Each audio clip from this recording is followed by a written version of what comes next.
श्री राधा कृष्णा। खर मास यानी जब सूर्य देव धनु राशि में चले जाते हैं और इस राशि में उनकी चाल धीमी हो जाती है, जिससे सूर्य की ऊर्जा में कमी देखने को मिलती है। इसलिए खर मास में शुभ कार्य करने की मनाही होती है। भक्तजनों, खर मास के महीने में सूर्यदेव, भगवान विष्णु और माता लक्ष्मी की पूजा आराधना करना बहुत अच्छा माना जाता है।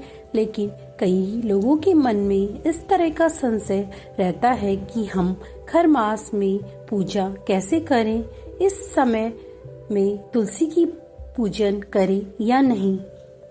भक्तजनों, 16 दिसंबर दिन मंगलवार को दोपहर 24 पर सूर्य धनु राशि में प्रवेश करेंगे और अगले वर्ष 14 जनवरी 2026 की रात 9:19 तक रहेंगे। सूर्य जब धनु राशि से निकलकर मकर राशि में प्रवेश करेंगे, उसी के साथ खर मास की समाप्ति हो जाएगी और सारे शुभ कार्य शुरू हो जाएंगे। खर मास में मांगलिक कार्य नहीं करने चाहिए, लेकिन धार्मिक कामों को जितना हो सके उतना ज्यादा करना चाहिए ताकि खर मास का अशुभ प्रभाव कम किया जा सके।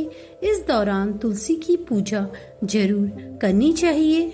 भक्तजनों, खर मास में भगवान विष्णु की पूजा करने का विधान है और मान्यता है तुलसी माता विष्णु भगवान की प्रिय है, इसलिए खर मास में तुलसी की पूजा करने का अर्थ है भगवान विष्णु को प्रसन्न करना। खर मास में तुलसी की पूजा करने से घर में सुख शांति और समृद्धि होती है। आइए जानते हैं तुलसी पूजा के क्या नियम हैं।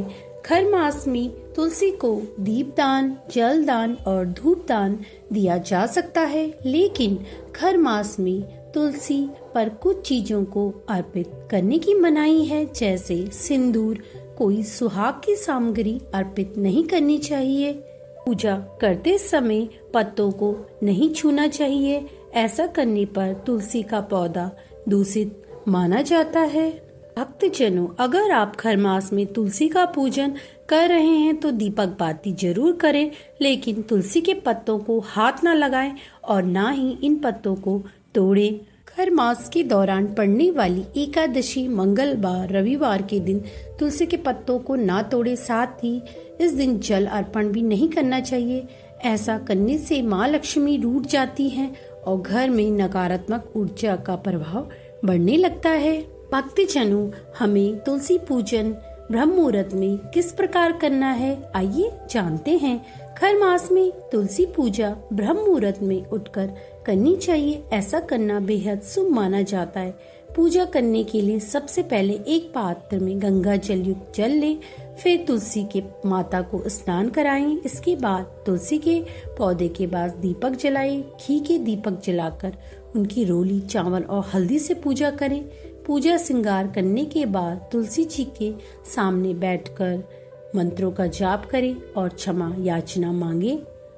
आप सभी भक्तजनों पर माता तुलसी की कृपा दृष्टि हमेशा बनी रहे।